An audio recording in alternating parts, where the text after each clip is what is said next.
ఇచ్చిన ఆహ్వానితులకి అందరికీ కూడా మొదటిసారిగా ఈరోజు ఇంతటి పెద్ద కార్యక్రమాన్ని మమ్మల్ని వెన్నుతట్టి ప్రోత్సహించిన జిఎఫ్ఎస్టి తరఫున టక్కర్ గారికి సభ్యులందరికీ కూడా హృదయపూర్వక ధన్యవాదాలు తెలియజేసుకుంటున్నాము. మా ఆలోచి మరింత సమర్థవంతంగా పసానికి మరింత చేయూతనిస్తూ ఆంధ్రప్రదేశ్ రైతాంగానికి మరింత ఆర్థిక సహకారాన్ని మాకు తెలియజేస్తూ ఏ విధమైన ఆలోచనతో ముందుకెళ్ళాలి అనే విషయాన్ని ఉండాలి, ఇతర శాఖలతోటి ఎటువంటి అనుసంధానంతో మేము ముందుకెళ్ళాలి అనే విషయాలను కూడా తెలియజేస్తూ మాకు గత 2 నెలల నుంచి మమ్మల్ని తీర్చిదిద్దుతున్న టక్కర్ గారికి వారి సిబ్బందికి ధన్యవాదాలు తెలియజేస్తున్నాం. మాకు సూచనలు సహాయ సహకారాలు అందిస్తున్న మా గౌరవ మంత్రివర్యులు మమ్మల్ని ఎన్నప్పటికీ వెన్నుతట్టి ప్రోత్సహిస్తుంటారు. ఎప్పటికప్పుడు వ్యవసాయ మంత్రి అచ్చెన్నాయుడు గారిని మిగతా అందరు ఆఫీషియల్స్ని కూడా జస్ట్ బ్రీఫ్గా ఇంట్రడక్షన్ చెప్తాను. వాట్ ఈజ్ జిఎఫ్ఎస్టి అనేది అనమాట. ఎందుకంటే కాన్క్లేవ్ కండక్ట్ చేస్తున్న organisation global forum for sustainable transformation. ఇది ఒక think tank body setup by ముఖ్యమంత్రి గారితో అనమాట 2020-21 సంవత్సరంలో. చాలామంది అనుకుంటారు ఎలక్షన్ ఓడిపోయిన తర్వాత రాజకీయ నాయకులు ఏం చేస్తారు అని చెప్పేసి. మన ముఖ్యమంత్రి గారు మాత్రం ఎలక్షన్ ఓడిపోయినా సరే ప్రజల గురించి ఆలోచిస్తా, దేశం గురించి ఆలోచిస్తానే ఆ టైం అప్పుడు ఆ పొజిషన్లో ఉన్నప్పుడు పెట్టిన think tank body. And in fact ఆ టైం అప్పుడు కోవిడ్ వచ్చింది 2020. ఇదే ఆర్గనైజేషన్ నుంచి ఒక కోవిడ్ న్యూస్ లెటర్ ఇచ్చేవాళ్ళం. ఆ న్యూస్ లెటర్ నీతి ఆయోగ్కి, ప్రైమ్ మినిస్టర్ గారి ఆఫీస్కి అందరికీ కూడా పంపించడం జరిగేది, యూనియన్ హెల్త్ మినిస్ట్రీకి. ఆ న్యూస్ లెటర్కి ఎప్రిసియేషన్ ఎంత వచ్చిందంటే ప్రధానమంత్రి గారు సైతం, మోడీ గారు సైతం ఎవ్రీ మండే 11 o'clockకి నా టేబుల్ పైన జిఎఫ్ఎస్టిది న్యూస్ లెటర్ వచ్చిందా అని అడిగేవారు. లేట్ అయినప్పుడల్లా నాకు ఫోన్ వచ్చేది పిఎంఓ ఆఫీస్ నుంచి, ఏంటి మీ న్యూస్ లెటర్ ఇంకా రాలేదు అని చెప్పేసి. కాబట్టి అప్పటి నుంచి హోంవర్క్ చేస్తున్న బాడీ ఇది. ఈవెన్ 23లో ఫస్ట్ కాన్క్లేవ్ ఐటీసీ కోహినూర్లో స్టార్ట్ చేసాం, డీప్ టెక్ అనమాట.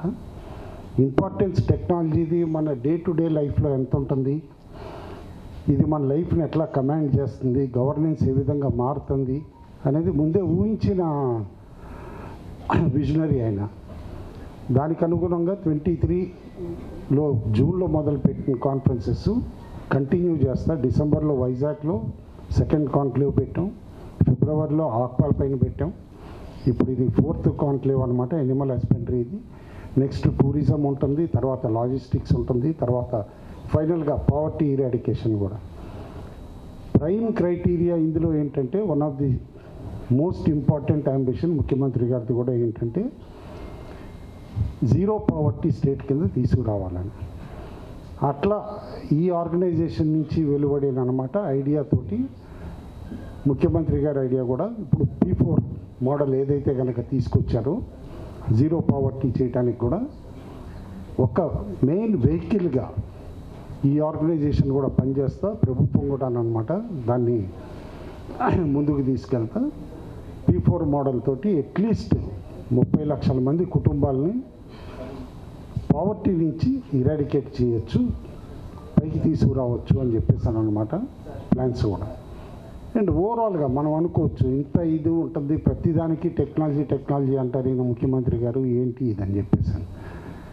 ఇప్పుడు ఇంతమంది ఇక్కడ మన దగ్గర ఎనిమల్ హస్బెండరీ ఫార్మర్స్ ఉన్నారు, లైవ్ స్టాక్ ఫార్మర్స్ అందరూ. మనం రోజు మన మనుషులకి IVF సర్జరీలు చూస్తూ ఉంటాం, పిల్లలు పుట్టినాళ్ళకి పిల్లల కోసం అని చెప్పేసి. ఇప్పుడు లైవ్ స్టాక్లో ఆర్టిఫిషియల్ ఇన్సెమినేషన్ ఎంత ఇంపార్టెంట్ అయిపోయిందండి. బ్రీడ్ సర్వైవల్ కావనివ్వండి, జెనెటిక్ మోడిఫికేషన్ చేసి బెటర్ ఈల్డ్స్ కోసం కానీ చేయటం కానీ అదంతా కూడా టెక్నాలజీ బేస్ కాదా. టోటల్లీ టెక్నాలజీ డ్రివెన్ యాక్టివిటీ ప్రతి సెక్టార్లో, ప్రతి సెగ్మెంట్లో కూడా మనకి పెరుగుతుంది. ఆ టెక్నాలజీ అడాప్షన్ చేయటం అనేది పెద్ద కష్టము, డబ్బులతో కూడిన పని కూడా కాదు. ఎందుకంటే డెమోక్రటైజ్ అయిపోతుంది system. More and more apps చీపర్గా వస్తున్నాయి, ప్రభుత్వం సైడ్ నుంచి అవునండి, ప్రైవేట్ సైడ్ నుంచి అవునండి, అన్ని చోట్ల నుంచి. ఇప్పుడు 1962 యాప్ కేంద్ర ప్రభుత్వం already how efficiently it is working అనేది మనకు తెలుసు. అదేవిధంగా ఎన్టీడీపీ కానీ వీళ్ళందరూ కూడా ఏ విధంగా ట్యాగింగ్ చేస్తున్నారు ఇవన్నీ కూడా మనం చూస్తున్నాం. కాబట్టి కేంద్ర ప్రభుత్వం ఇచ్చే స్కీమ్స్ కానీ ఇటు రాష్ట్ర ప్రభుత్వం ఇచ్చే స్కీమ్స్ని కానీ ఇంటిగ్రేట్ చేసుకుంటా మన కాస్ట్ ఎట్లా తగ్గించుకోవాలి, ఎంతసేపు చూస్తాం ప్రతి ఇండస్ట్రీకి ఉన్న ప్రాబ్లమ్స్లో లాగానే ఇందులో కూడా ఏంటంటే ఫాడర్ రేట్లు పెరుగుతున్నాయని మొన్న మంత్రి గారికి తెలుసు. మంత్రి గారు నేను మేమందరం కూడా మీటింగ్ ఆక్వా ఫార్మర్స్ని పెడితే ప్రతి ఒక్కళ్ళు ఫీడ్ కాస్ట్ ఎక్కువని. అయితే ఫీడ్ కాస్ట్ ఎక్కువ, మన కాస్ట్ మిగతా కాస్ట్ ఎట్లా తగ్గుతున్నాయి, ఎట్లా పెరుగుతున్నాయి, ఇవన్నీ కూడా అంచనాలు వేసుకుని, ఎందుకంటే we are in a world which is connected. Imports avoid చేయలేము, లార్జ్ కార్పొరేట్స్ని అవాయిడ్ చేయలేము. కాబట్టి ఇండివిజువల్ స్మాల్ ఫార్మర్స్కి ఏ ప్రాబ్లమ్స్ ఉంటాయో కూడా అర్థం చేసుకోవాలి. వీటన్నిటినీ చూసుకునేది అనమాట ఒక ఇంటిగ్రేటెడ్ ఐడియా ఇద్దాము, ప్లాన్ చేద్దామని చెప్పేసి ఇలాంటి కాన్ఫరెన్సెస్ కండక్ట్ చేసి ఒక్క ఇండస్ట్రీ ప్రతి సామాన్యుడికి ఎట్లా ఎఫెక్ట్ అవుతుందని సింపుల్ ఎకనామిక్ నెంబర్స్లో చెప్పాలంటే మన రాష్ట్రం జిఎస్డిపిలో ఎనిమల్ హస్బెండరీ దాదాపు 13% కంట్రిబ్యూట్ చేస్తుంది నాకు తెలిసినంతవరకు. నేషనల్ లెవెల్లో కూడా దాదాపు 4.5% కంట్రిబ్యూట్ చేస్తుంది. అండ్ ప్రధానంగా మన ఆంధ్రప్రదేశ్ కూడా ఇప్పటికీ వ్యవసాయ ఆధారిత రాష్ట్రమే. నియర్లీ 60% జిఎస్డిపి అనమాట. ఐదర్ ఎనిమల్ హస్బెండరీ అవనివ్వండి, హార్టికల్చర్ అవనివ్వండి, ఫిషరీస్ అవనివ్వండి, అన్నీ కూడా.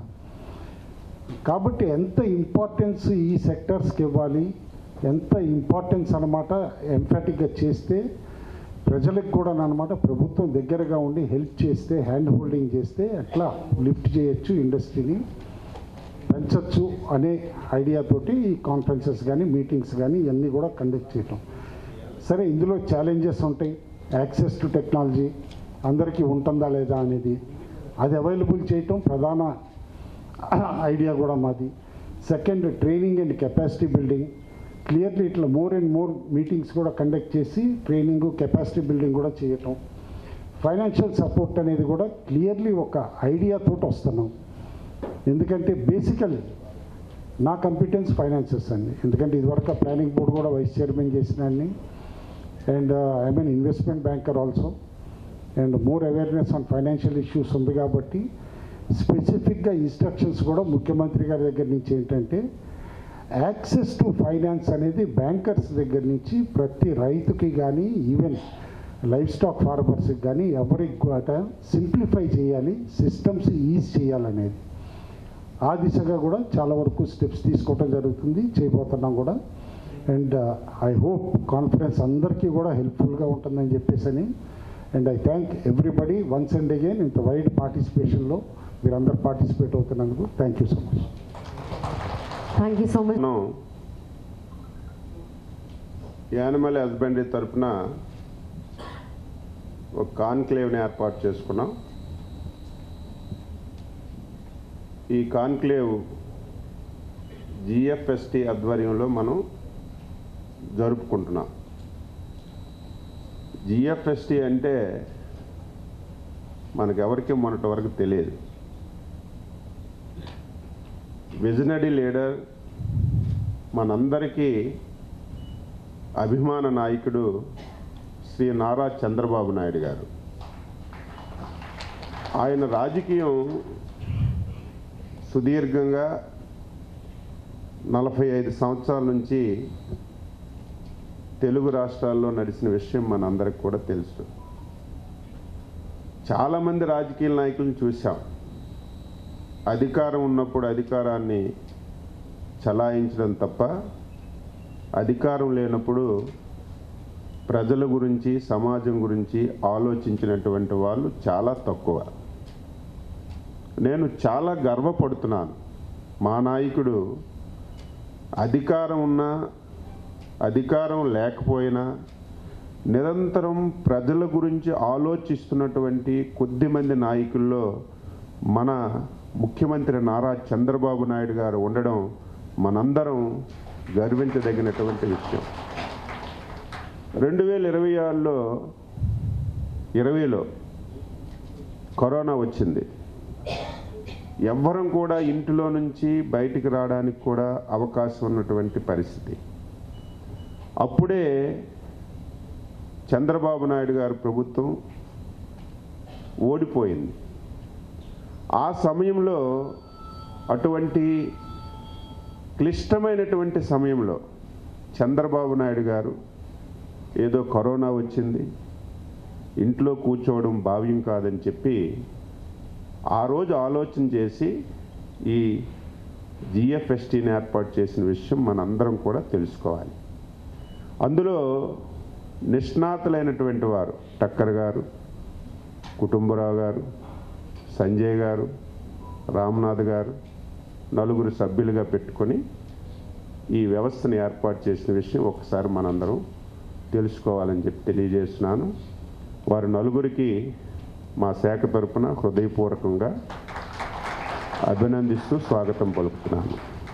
సెర్ప్ సిఇఓ గారు శ్రీమతి కరుణ గారు, తెలంగాణ నుంచి వచ్చినటువంటి retired IAS officer Shri Reddy గారు, చిరంజీవి చౌదరి గారు, ఇంకా మా డైరెక్టర్ దామోదర్ నాయుడు గారు, ఈ కాన్క్లేవ్లో పాల్గొన్నటువంటి నిష్ణాతులైనటువంటి ఈ యానిమల్ హస్బెండరీ డిపార్ట్మెంటు నడుపుతున్నటువంటి డాక్టర్లు, చాలామంది రైతులు, పాత్రికేయులందరికీ పేరు పేరున హృదయపూర్వకమైనటువంటి నమస్కారాలు తెలియజేస్తున్నాను. ఈ రాష్ట్రంలో వ్యవసాయ అనుబంధ రంగాలు ప్రధానమైనటువంటి భూమికి పోషిస్తున్న విషయం మనందరికీ తెలుసు. దీనివల్ల పేదరికాన్ని నిర్మూలించవచ్చు, రాష్ట్ర ఆదాయాన్ని పెంపొందించుకోవడానికి ఇది ఒక ప్రధానమైనటువంటి డిపార్ట్మెంట్ అని చెప్పి మీ అందరికీ తెలియజేస్తున్నాను.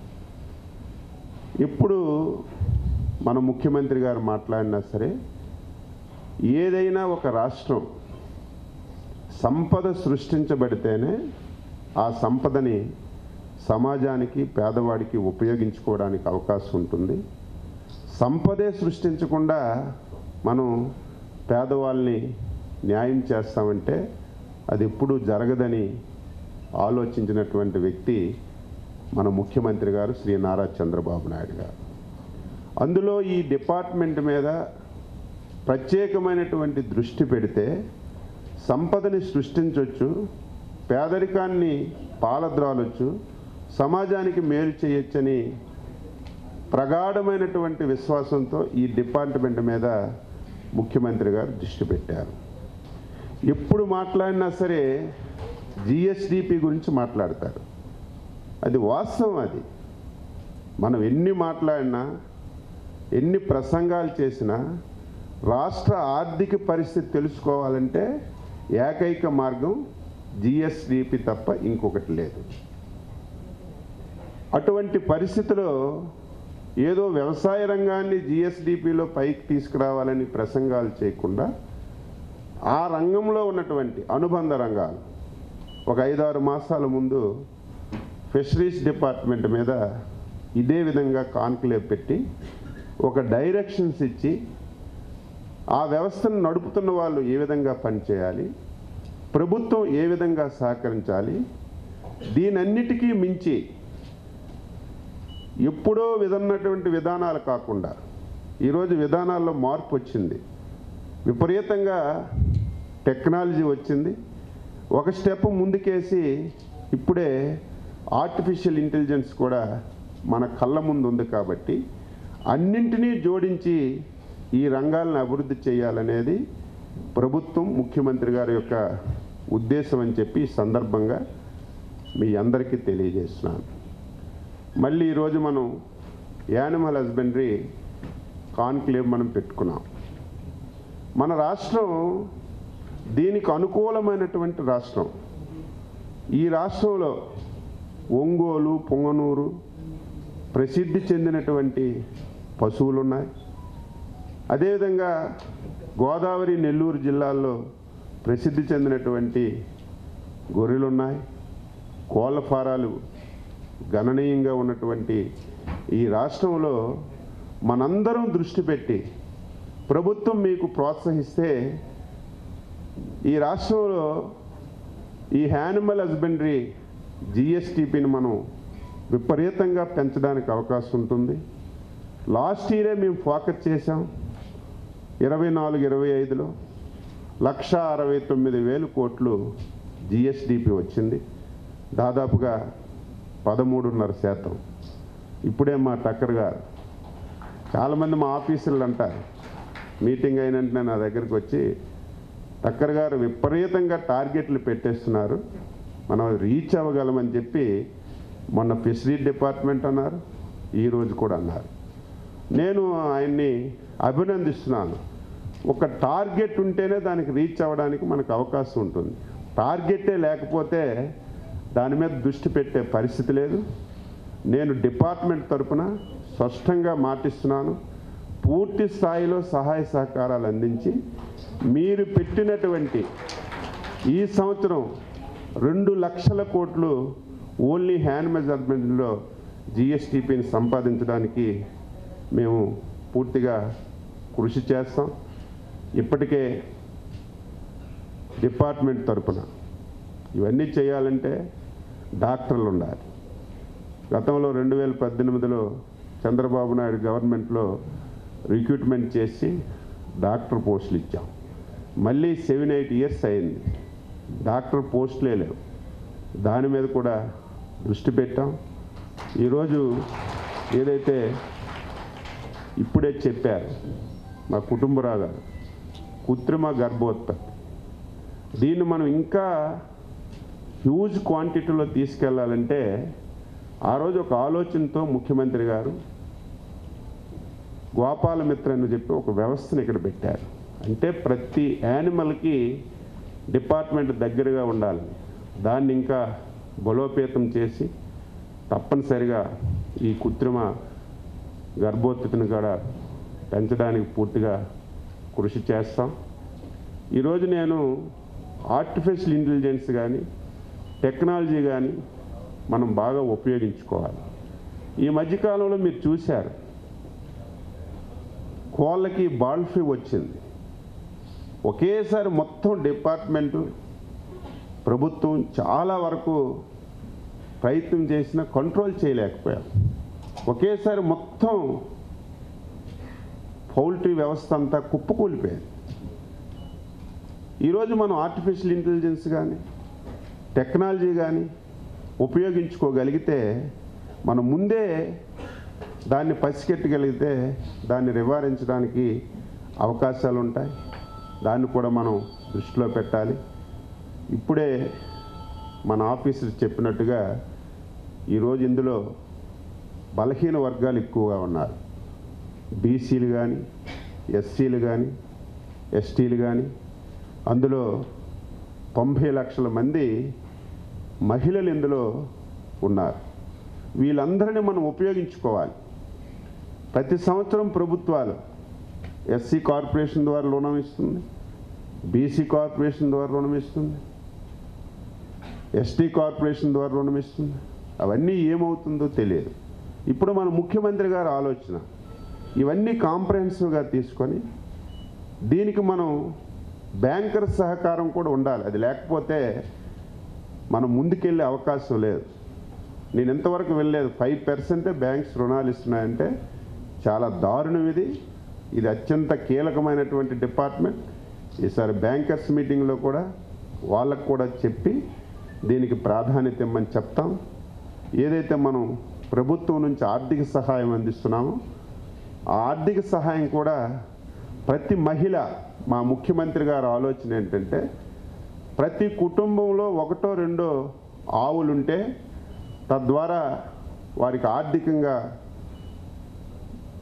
అవకాశాలు పెరుగుతాయి, వాళ్ళకు ఒక వ్యాపకం ఉంటుంది, వాళ్ళ ఆరోగ్యం కూడా బాగుంటుంది. 2 ఆవులుంటే ముసలి వాళ్ళు సాయంత్రం బయటకు వెళ్ళి తిప్పితే దానివల్ల హెల్త్ కండిషన్స్ కూడా బాగుంటాయి. కాబట్టి ఆయన ఆలోచన ఎట్టి పరిస్థితిలో ప్రతి ఫ్యామిలీకి 1-2 ఆవులు ఉండే విధంగా మీరు ప్లాన్ చేయండి అన్నారు. మేము టక్కర్ గారి టీం సహకారం తీసుకొని అందులో మా సెర్పు సిఇఓ గారు కరుణ మేడం గారు చాలా ఎక్స్పీరియన్స్ పర్సన్, చాలా బాగా చేస్తున్నారు. ఆవిడ సహకారం తీసుకొని తప్పనిసరిగా ప్రతి ఫ్యామిలీకి కూడా ఈ ఆవులు ఇచ్చే విధంగా ప్రణాళిక రూపొందిస్తున్నాం. దీని మీద అనేక సమస్యలు ఉన్నాయి. ఫోడర్ ఈరోజు యంత్రీకరణ వచ్చింది, ఫోడర్ కూడా దొరకడం కష్టమైంది.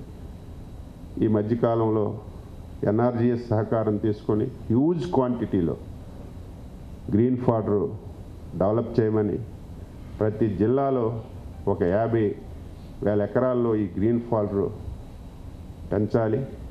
అది ఒక కమ్యూనిటీ కింద తీసుకొని మహిళా సంఘాల ద్వారా ప్రతి యానిమల్కి గ్రీన్ ఫాడర్ ఇచ్చే విధంగా ముఖ్యమంత్రి గారు ఆదేశాలు ఇచ్చారు. దాని మీద కూడా దృష్టి పెట్టాం. ఈరోజు ఏవైతే మిల్క్ తీయాలంటే చాలా కష్టం, దానికి కూడా యాంత్రీకరణ వచ్చింది. మొన్ననే మా సెర్ప్ సిఓ గారికి ముఖ్యమంత్రి గారు అవి కూడా గ్రూపుల వారిగా ఏర్పాటు చేసి వాళ్ళకు కూడా మనం ట్రైనింగ్ ఇస్తే రేపు తక్కువ ఖర్చుతో ఎక్కువ లాభాలు పొందడానికి అవకాశం ఉంటుందని స్పష్టమైనటువంటి ఆదేశాలు ఇచ్చారు. తప్పనిసరిగా ఈ డిపార్ట్మెంట్లో ఏవైతే టార్గెట్లు ఇచ్చారో అవన్నీ ఫుల్ఫిల్ చేయడానికి పూర్తి స్థాయిగా కృషి చేస్తామని చెప్పి ఈ సందర్భంగా తెలియచేస్తూ, నా ఆలోచన అంతా ఒకటే, ఇవన్నీ చేసి పశురంగంలో ఉత్పత్తులు పెంచడంతో పాటుగా మనం వాల్యూ ఎడిషన్ కూడా వెళ్ళాలి. ఇది చాలా చాలా ముఖ్యమైనది. అవసరమైతే ఎంఎస్ఎంఈ మినిస్టర్, మన మినిస్టర్ కలిసి ఒకసారి కూర్చొని ఇందులో వాల్యూ ఎడిషన్ ఏవైతే తీసుకురాగలం. ఈరోజు మీరు మిల్క్ ఉంది, ఒక్క మిల్క్నే మనం సేల్ చేస్తే లాస్ వస్తుంది తప్ప లాభం రావటం లేదు. చాలామంది రైతులు వస్తున్నారు, సార్ మిల్క్ రేట్లన్నీ బాగా పడిపోయాయి, చాలా ఇబ్బంది కలుగుతుందని. అదే మిల్క్ని వాల్యూ ఎడిషన్ ఇచ్చి ఈరోజు అన్నీ తయారవుతున్నాయి. ఆ రకంగా మనం ఈ డిపార్ట్మెంట్లో ఉత్పత్తిని పెంచడంతో పాటుగా వాల్యూ ఎడిషన్ మీద కూడా ప్రత్యేకమైనటువంటి దృష్టి పెడితే ఆంధ్రప్రదేశ్ ఒక రోల్ మోడల్ అవుతుంది ఈ దేశానికి. ఈ దేశంలో ఆంధ్రప్రదేశ్ని చూసి ప్రతి ఒక్కరూ గర్వపడే విధంగా మనం తయారు చేయొచ్చు. అంత అవకాశాలు ఈ డిపార్ట్మెంట్లో ఉన్నాయి. ముఖ్యమంత్రి గారు ఒక గురుతరమైనటువంటి బాధ్యత, చాలా పెద్ద డిపార్ట్మెంట్. అగ్రికల్చర్ ఎలా అంటే ఇంతకుముందు 3-4 మినిస్టర్స్ చేసేవాళ్ళు. నా మీద ఒక నమ్మకం విశ్వాసంతో దీన్ని అప్పచెప్పారు. నేను అగ్రికల్చర్ కానీ, హార్టికల్చర్ కానీ, యానిమల్ హస్బెండరీ కానీ, ఫిషరీస్ కానీ ఇవన్నీ మనకి డెవలప్ చేయడానికి అవకాశం ఉంది. తద్వారా రాష్ట్ర జిఎస్డిపిని కూడా గణనీయంగా పెంచడానికి మంచి అవకాశాలు ఉన్నాయి. తప్పనిసరిగా నేను అన్ని రకాలుగా సహాయ సహకారాలు డిపార్ట్మెంట్లో డాక్టర్లకు కానీ, ఎంప్లాయీస్కి కానీ, ఇటు రంగంలో ఉన్నటువంటి వాళ్ళకి పూర్తిగా సహకారాలు అందిస్తామని ఈ సందర్భంగా తెలియజేస్తూ, టక్కర్ గారికి వారి టీంకి ప్రత్యేకమైనటువంటి అభినందనలు.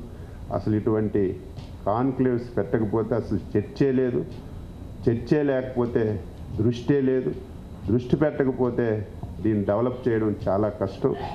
చాలా సంతోషం. ఎప్పుడైతే ఫిషరీస్ మీద పెట్టారో దానిలో కదలికి వచ్చింది, ప్రతి ఒక్కరిలో ఒక ఆలోచన వచ్చింది. మళ్ళీ మేము సపరేట్గా ఒక 2 మీటింగ్లు పెట్టుకొని గవర్నమెంట్ నుంచి ఎటువంటి సహకారం కావాలని వాళ్ళ యొక్క యూనియన్స్తో మాట్లాడి సహకరించాం. రేపు యానిమల్ హస్బెండరీలో కూడా అదేవిధంగా చేస్తామని సందర్భంగా తెలియచేస్తూ, ఇటువంటి మంచి కార్యక్రమాన్ని ఏర్పాటు చేసి నన్ను కూడా ఆహ్వానించినటువంటి జిఎఫ్ఎస్సి సభ్యులందరికీ హృదయపూర్వకంగా అభినందిస్తూ, ఈ కార్యక్రమంలో పాల్గొన్న ప్రతి ఒక్కరికి పేరు పేరున ప్రభుత్వం తరపున అభినందనలు తెలియజేస్తూ సెలవు తీసుకుంటున్నాం. జై హింద్.